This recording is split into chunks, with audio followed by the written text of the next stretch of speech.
ہے سب سے گنبد والے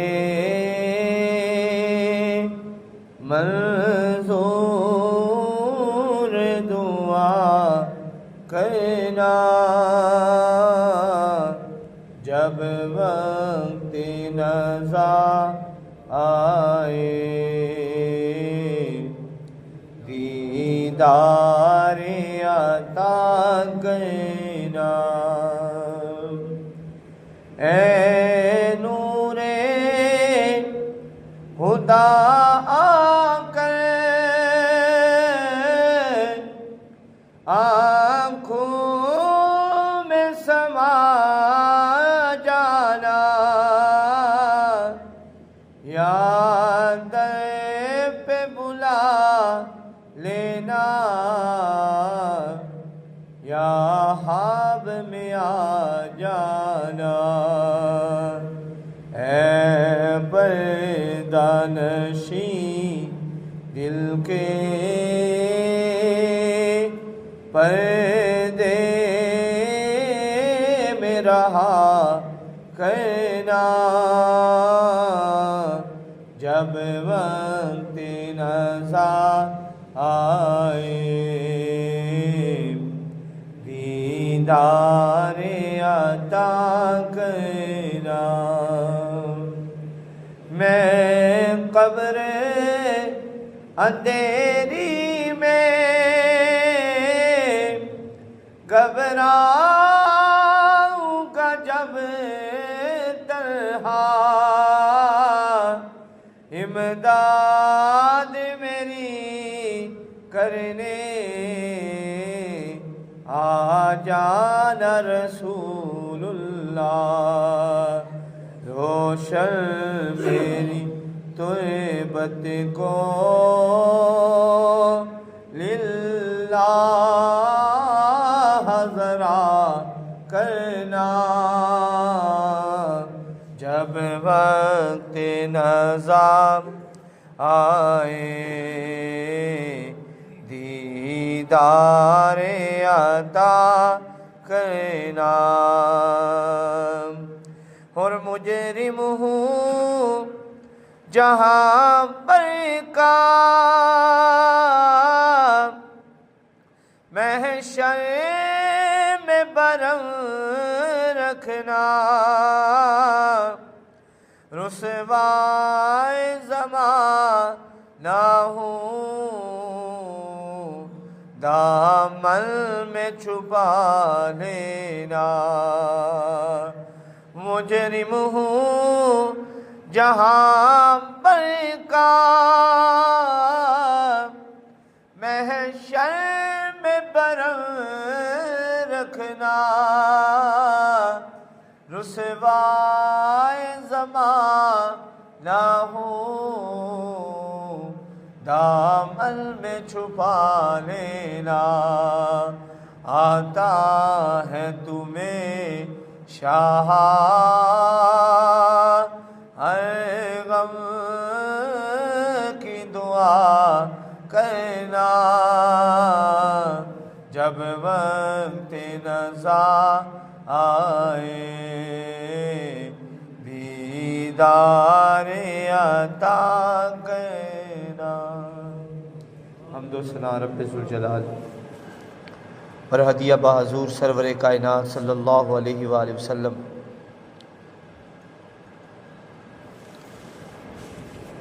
بیان کرنے کے بعد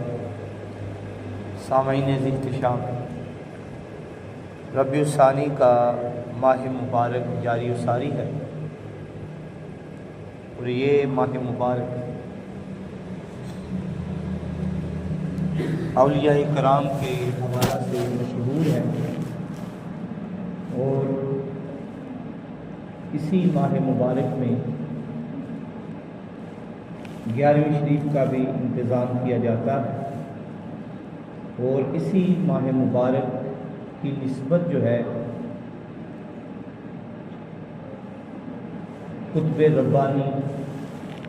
شہباز لامکانی حضور سیدنا الشیخ عبدالقادر جیلانی رضی اللہ عنہ، مشہور جو لقب ہے آپ کا غوث اعظم، آپ کے حوالے سے بھی منسوب ہے، تو میں چند معروضات اسی حوالہ سے آپ کے گوش و گزار کروں گا۔ دعا ہے اللہ تعالیٰ حق گوئی کی توفیق عطا فرمائے۔ سب سے پہلے اولیاء کرام کو اللہ تعالیٰ نے جو شان بخشی ہے اور اللہ کی نظر میں اللہ کے بندوں کا کیا مقام ہے، اسی حوالہ سے چند احادیث مبارکہ اور چند آیات کریمہ، اس کے بعد ترتیب کے ساتھ ہر جمعہ کو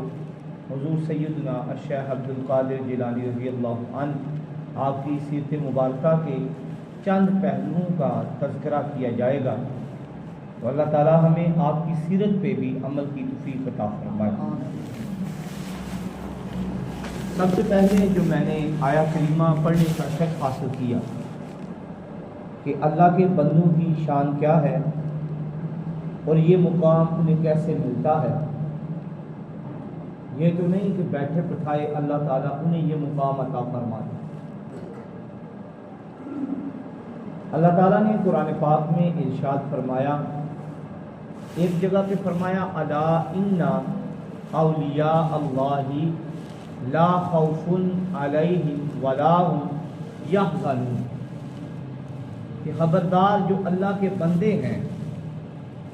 اولیاء کا معنی ویسے ہوتا ہے دوست، اللہ کے جو دوست ہیں، اگر یہ ترجمہ کیا جائے، نہ کوئی انہیں خوف ہے اور نہ ہی وہ غمگین ہوں گے۔ الذین آمنوا وکانوا یتقون، آگے اللہ تعالیٰ نے ارشاد فرمایا وہ لوگ کون سے لوگ ہیں، فرمایا آمنوا جو ایمان لے کے آئے، یتقون اور جو پرہیزگاری کرتے ہیں، اللہ کی ذات سے ڈرتے ہیں، لَهُمُ الْبُشْرَى فِي الْحَيَاةِ الدُّنْيَا وَفِي الْآخِرَةِ، تو جو ایمان لے کے آئے سب سے پہلے اور جو اللہ کی ذات سے ڈرنے والے ہیں، جو متقی ہیں، جو پرہیزگار ہیں، ان کے لیے بشارت ہے دنیا میں بھی اور آخرت میں بھی۔ لا تبدیل لکلمات اللہ، اور اللہ تعالیٰ آگے ارشاد فرماتے ہیں یہ اللہ کا کلام ہے، یہ تبدیل نہیں ہو سکتا۔ ذالک هو الفوز العظیم، اور یہ بہت بڑی کامیابی ہے۔ تو ہمیں اس آیت مبارکہ سے پتہ چلا اللہ کے بندوں کی جو دو خصوصیات ہیں وہ یہ ہوں گی، سب سے پہلے تو وہ ایمان والے ہوں گے، کوئی بھی بے ایمان جو ہے وہ اللہ کا بندہ نہیں ہو، اور دوسرے نمبر پہ وہ بندہ جو اللہ کی ذات سے ڈرنے والا ہوگا،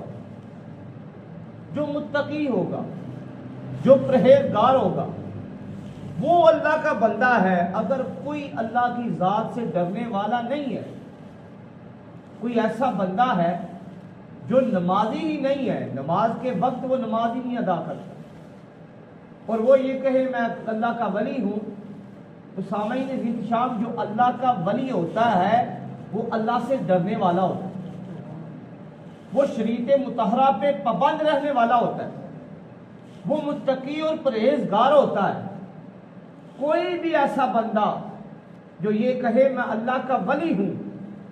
اور وہ شریعت مطہرہ پہ عمل نہیں کرتا، تو وہ دوسرا تو ہو سکتا ہے لیکن اللہ کا ولی نہیں ہو سکتا۔ اور اہل سنت کا ایسے بندوں سے کوئی تعلق بھی نہیں ہے۔ ایک جگہ پہ اللہ تعالیٰ نے ارشاد فرمایا، 19واں پارہ ہے، اس میں فرمایا والذین یبیتون لربہم سجدا وقیاما، فرمایا اللہ کے بندے تو وہ ہوتے ہیں جن کی راتیں کبھی سجدہ گاہ میں گزرتی ہیں اور کبھی قیام کی صورت میں گزرتی ہیں، وہ لوگ اللہ کے بندے ہیں۔ وہ تہجد گزار ہوتے ہیں، وہ ان کے فرض تو بڑی دور کی بات ہے، ان کے نوافل بھی کبھی نہیں چھوٹے۔ اللہ کے بندے تو وہ ہوتے ہیں، حضرت پیر میر علی شاہ صاحب کے بارے میں آتا ہے، آپ کی عشاء کی رکعتیں جو سنتے ہیں وہ موقدہ ہیں یا غیر موقدہ ہیں؟ غیر موقدہ ہیں۔ عشاء کی غیر موقدہ سنتیں رہ جاتی ہیں۔ اللہ کے بندے ہیں نا، تو حضور صلی اللہ علیہ وآلہ وسلم آپ میں تشریف لاتے ہیں، آپ فرماتے ہیں اے مہر علی تو نے تو آج میری 4 سنتیں قضا کر دی ہیں۔ اللہ کے بندے ایسے ہوتے ہیں جن کی کبھی سنتیں قضا نہیں ہوئی، فرائض تو بڑی دور کی بات ہے، نوافل کی کثرت کرتے ہیں، وہ اللہ کے بندے ہیں۔ تو انہی بندوں کے بارے میں اللہ تعالیٰ نے ارشاد فرمایا یا ایھا الذین آمنوا اتقوا اللہ وکونوا مع الصادقین، اے ایمان والو اللہ سے ڈرو اور سچے لوگوں کے ساتھ ہو جاؤ۔ سامعین احترام، اللہ کا بندہ جو ہوگا پہلے نمبر پہ وہ ایمان والا ہوگا، دوسرے نمبر پہ وہ متقی بھی ہوگا، پرہیزگار بھی ہوگا، وہ اللہ کی ذات سے ڈرنے والا ہوگا، کوئی بھی کام شریعت مطہرہ کے بغیر نہیں کرے گا بلکہ شریعت مطہرہ پہ عمل کرنے والا ہوگا۔ حضور نبی رحمت صلی اللہ علیہ وآلہ وسلم کی حدیث مبارکہ، اور یہ حدیث قدسی ہے۔ حدیث قدسی کسے کہتے ہیں؟ ویسے تو حضور صلی اللہ علیہ وآلہ وسلم ارشاد فرماتے ہیں کہ میں جو بھی کلام کرتا ہوں اللہ کی طرف سے وہی ہوتا ہے، لیکن اللہ تعالیٰ نے ارشاد فرمایا ہے کہ جو فرما دیا اللہ تعالیٰ نے حضور کو یہ قرآن ہے وہ قرآن ہے، جو فرما دیا یہ حدیث ہے وہ حدیث ہے، اور جو حدیث قدسی ہے وہ ہے جو اللہ تعالیٰ نے خود ارشاد فرمائی ہے، یہ اے محبوب یہ حدیث قدسی ہے۔ اور حدیث قدسی وہ ہوتی ہے جو زبان مصطفیٰ ہو اور کلام اللہ کا ہو، اور اللہ تعالیٰ ڈائریکٹ بندوں سے خطاب فرما رہا ہے، وہ حدیث قدسی ہوتی ہے۔ حدیث مبارکہ ہوتا ہے حضور علیہ الصلوۃ والسلام کلام فرما رہے ہیں، اور حدیث قدسی وہ ہوتی ہے اللہ تعالیٰ خود ارشاد فرماتے ہیں اے میرے محبوب بندوں سے میں یہ خطاب کر رہا ہوں۔ تو حضور فرماتے ہیں اللہ تعالیٰ ارشاد فرما رہے ہیں کہ میرے بندوں میں سے بعض بندے ایسے ہیں جو فرائض بھی ادا کرتے ہیں لیکن وہ نوافل کی اتنی کثرت کرتے ہیں کہ میں ان کے ہاتھ بن جاتا ہوں جن سے وہ پکڑتے ہیں۔ کون ارشاد فرما رہا ہے؟ اللہ تعالیٰ۔ اللہ تعالیٰ اپنی ذات اور اپنی شان کے ساتھ، وہ جانتا ہے اس کی شان کیا ہے، وہ اپنی شان کے ساتھ نوافل بندہ ادا کرتا ہے، لیکن اللہ تعالیٰ ارشاد فرماتے ہیں میں اس کے ہاتھ بن جاتا ہوں جن سے وہ پکڑتا ہے، میں اس کے کان بن جاتا ہوں جن سے وہ سنتا ہے، میں اس کی زبان بن جاتا ہوں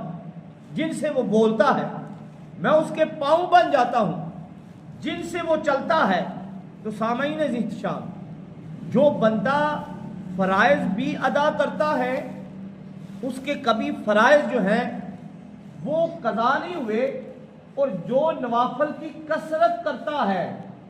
وہ بندہ جو اللہ کی بارگاہ میں مقبول بھی ہے اور متقی اور پرہیزگار بھی ہے، اللہ تعالیٰ ارشاد فرماتے ہیں وہ بندہ اس کے میں ہاتھ بن جاتا ہوں، میں اس کی زبان بن جاتا ہوں، اس کے میں کان بن جاتا ہوں، اس کے میں پاؤں بن جاتا ہوں، اور اللہ تعالیٰ ارشاد فرماتے ہیں وہ بندہ جب مجھ سے پناہ مانگتا ہے میں اس کو پناہ بھی دیتا ہوں، جب وہ مجھ سے مانگتا ہے، وہ مجھ سے سوال کرتا ہے میں اس کو عطا بھی کرتا ہوں، اور وہ بندہ جب مجھ سے بخشش کا سوال کرتا ہے میں اس کو بخش بھی دیتا ہوں۔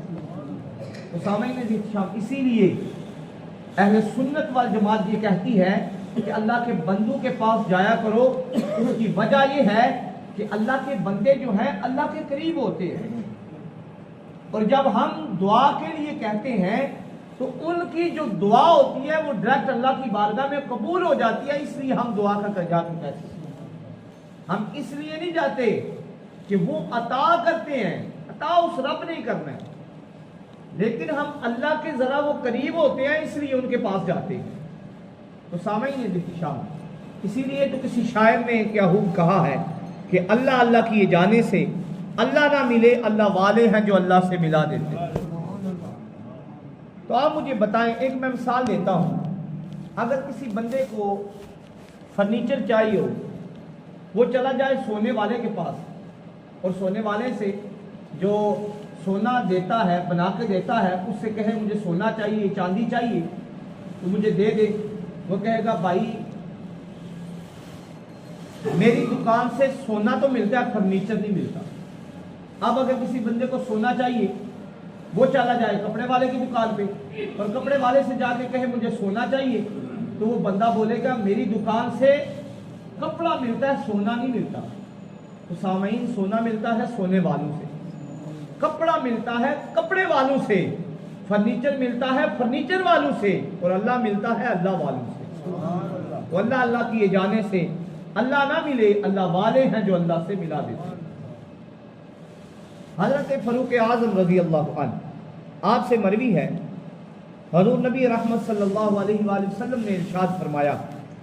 صحابہ اکرام کی مجلس ہے، صحابہ اکرام بیٹھے ہیں، حضور نبی رحمت صلی اللہ علیہ وآلہ وسلم نے ارشاد فرمایا، اے میرے صحابہ، قیامت کے دن کچھ لوگ ایسے آئیں گے جن کے چہرے جو ہوں گے وہ 14ویں کے چاند سے زیادہ روشن ہوں گے اور وہ نور کے ممبروں پہ جلوہ فرما ہوں گے۔ صحابہ نے عرض کی، یا رسول اللہ کیا وہ انبیاء ہوں گے؟ حضور نے فرمایا وہ انبیاء نہیں ہوں گے۔ عرض کرتے ہیں یا رسول اللہ کیا وہ صدیقین ہوں گے؟ حضور نے فرمایا صدیقین بھی نہیں ہوں گے۔ عرض کرتے ہیں یا رسول اللہ کیا شہداء ہوں گے؟ حضور نے فرمایا شہداء بھی نہیں ہوں گے۔ عرض کرتے ہیں یا رسول اللہ وہ کون لوگ ہوں گے اور ان کے اعمال کیا ہوں گے؟ حضور نے فرمایا وہ لوگ میری امت کے اولیاء ہوں گے اور ان کے اعمال یہ ہوں گے وہ ایک دوسرے سے محبت کرتے ہوں گے تو اللہ کی رضا کی خاطر، ایک دوسرے سے نفرت کرتے ہوں گے تو اللہ کی رضا کی خاطر، اگر وہ کسی کو عطا کریں گے تو اللہ کی رضا کی خاطر، اگر کسی کو منع کریں گے تو اللہ کی رضا کی خاطر۔ اور حضور نے یہ آیہ کریمہ پڑھی، پھر فرمایا الا ان اولیاء اللہ لا خوف علیہم ولا هم یحزنون، کہ خبردار اللہ کے جو بندے ہیں انہیں نہ کوئی خوف ہوگا نہ ہی غمگین ہوگا۔ حضور نے ارشاد فرمایا ہے قیامت کے دن چند لوگوں کے جو چہرے ہوں گے وہ سیاہ ہو جائیں گے، لیکن جو اللہ کے نیک بندے ہوں گے ان کے چہرے اس دن بھی 14ویں کے چاند سے زیادہ روشن ہوں گے اور انہیں نہ کوئی خوف ہوگا اور نہ ہی وہ غمگین ہوں گے۔ لوگ خوف میں مبتلا ہوں گے، لوگ پریشان ہوں گے، لیکن انہیں نہ کوئی خوف ہوگا نہ ہی وہ غمگین ہوں گے۔ صحابہ نے عرض کی یا رسول اللہ صلی اللہ علیہ وسلم، اگر ہم نے ان بندوں کا دیدار کرنا ہو، ان کی پہچان کرنی ہو، ان کی نشانی کیا ہے؟ تو حضور نبی رحمت صلی اللہ علیہ وآلہ وسلم نے ارشاد فرمایا ان کی نشانی یہ ہے کہ ان کا چہرہ دیکھنے سے رب یاد آ جاتا ہے، یہ وہ اللہ کے بندے ہیں۔ تو حضرات محترم، حضرت شیخ سعدی فرماتے ہیں کہ اللہ کے بندے کی بارگاہ میں ایک لمحہ بیٹھنا 1000 نفل پڑھنے سے بھی زیادہ افضل ہے۔ اللہ کے بندے کی بارگاہ میں بیٹھنا۔ تو حضرات محترم، اسی طرح حضور نبی رحمت صلی اللہ علیہ وآلہ وسلم کی حدیث مبارکہ ہے اور بڑی ہی مشہور حدیث مبارکہ ہے۔ حضور نے ارشاد فرمایا اللہ کے بندوں میں سے وہ بندہ جسے اللہ تعالیٰ پسند کرتا ہے اور محبوب بنا لیتا ہے، اللہ تعالیٰ جبریل کو بناتے ہیں اور جبریل سے بناتے ہیں، فرماتے ہیں کہ اے جبریل میں فلاں بندے سے محبت کرتا ہوں، تو بھی محبت کر۔ جبریل بھی محبت کرتے ہیں۔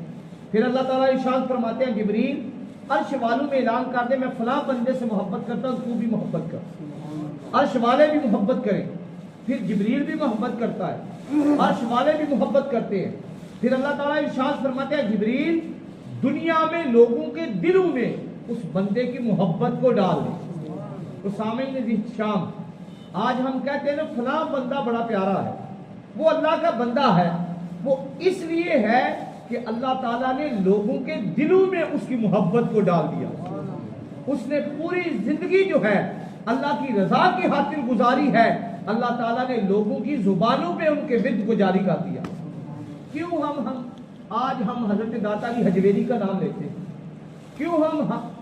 آج ہم حضور غریب نواز کا نام لیتے ہیں؟ کیوں ہم حضور سیدنا شیخ عبد القادر جیلانی کا نام لیتے ہیں؟ 470 ہجری کہا اور 1400 آج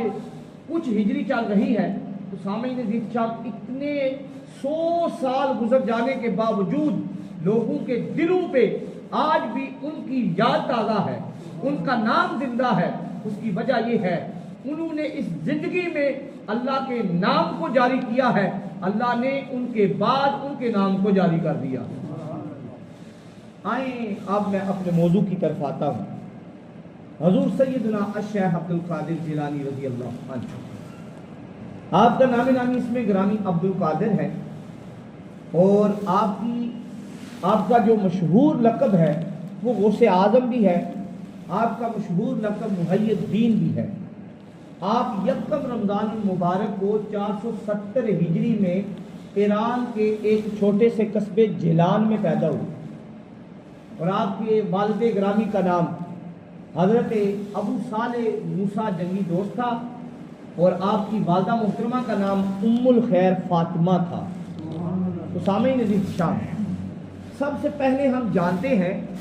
کہ اتنی عظیم ہستی کس طرح اس دنیا میں آئی۔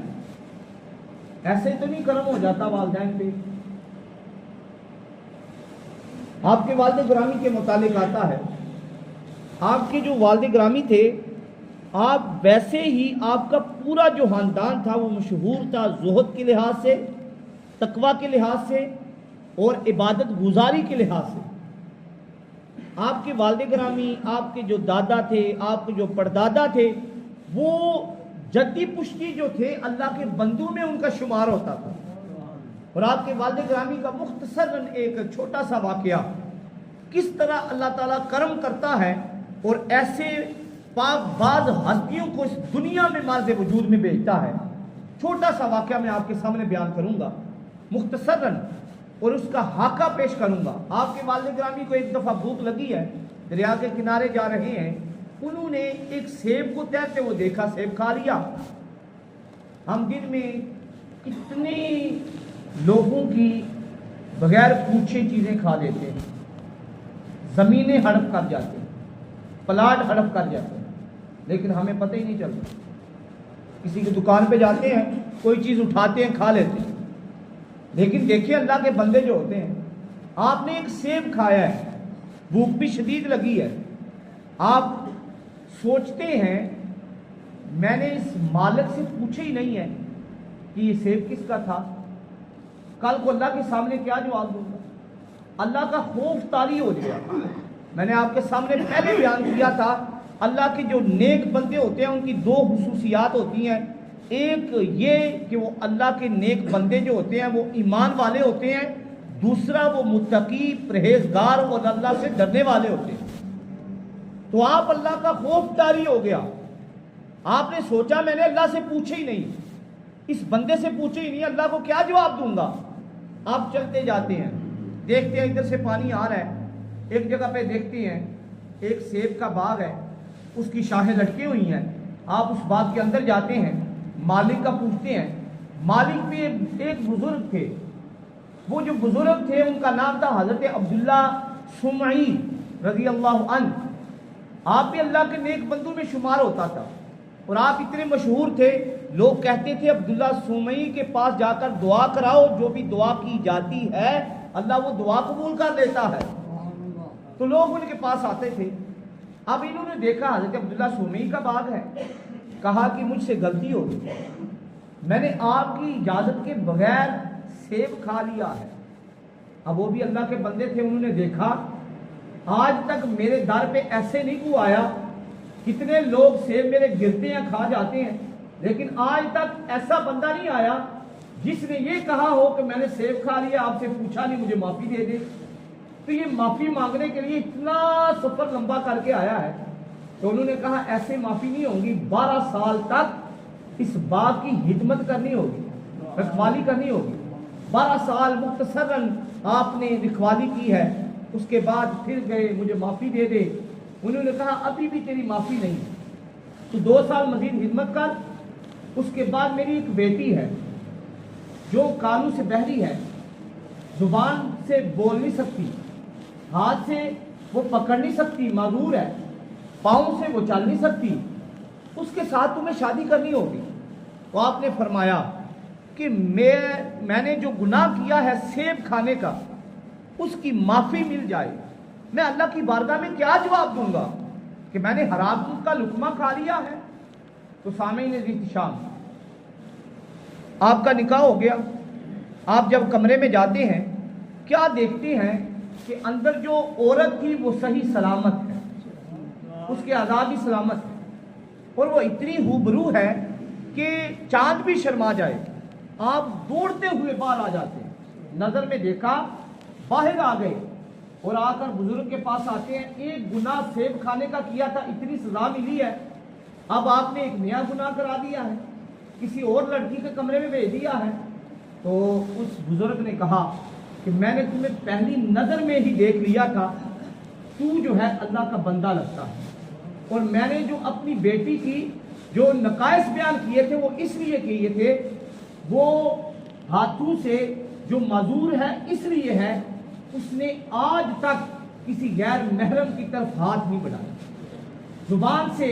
گونگی اس لیے ہے، اس نے آج تک کسی نامحرم سے بات نہیں کی، وہ کان سے بہری اس لیے ہے،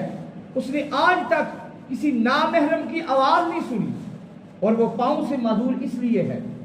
اس کی وجہ یہ ہے اس نے آج تک اپنے جو قدم ہیں نامحرم کی طرف نہیں بڑھائے، تو یہ آج سے تیری روزہ ہے۔ تو سامعین احتشام، جب باپ ایسا ہو، جب ماں زہد و تقوی والی ہو، تو تب جا کر اللہ تعالیٰ جو ہے حضرت سیدنا الشیخ عبد القادر جیلانی جیسی اولاد پیدا کر سکتا ہے۔ اللہ تعالیٰ ہمیں بھی ایسی ہی سیرت اپنانے کی توفیق عطا فرمائے۔ بات میں بھی کرتا ہوں، آپ بھی سنتے ہیں، لیکن آج عمل کی ضرورت ہے۔ بات مجھ سے اچھے بھی کر لیتے ہیں، آپ سننے میں بھی ماہر ہیں، لیکن عمل کی ضرورت ہے۔ اللہ کے بندوں کی خصوصیات دو جو ہیں وہ یہ ہیں، اللہ کے جو بندے ہوتے ہیں وہ ایک تو ایمان والے ہوتے ہیں، دوسرے وہ اللہ سے ڈرنے والے ہوتے ہیں۔ ہم دن میں کتنے گناہ کرتے ہیں، کبھی ایسا ہوا ہے ہم نے گناہ کی طرف ہاتھ بڑھایا ہو اور پھر پیچھے کھینچ لیا ہو کہ کوئی نہیں دیکھ رہا، اللہ تو دیکھ رہا ہے۔ اللہ کے خوف کی وجہ سے ہم کبھی ڈر گئے ہوں، کبھی ہم نے گناہ چھوڑا ہو، کبھی ہم نے نماز اس وجہ سے ادا کی ہو، کل کو اللہ کی بارگاہ میں کیا منہ لے کے جائیں گے۔ اللہ تعالیٰ سب سے پہلے مجھے، اس کے بعد آپ سب کو عمل کی توفیق عطا فرمائے۔ وآخر دعوانا ان الحمدللہ رب العالمین۔ ان احباب نے سن کے ادا فرمانی ہے، سن کے ادا فرمانے ساتھ کی اپنی صفوں کو درست فرمائے۔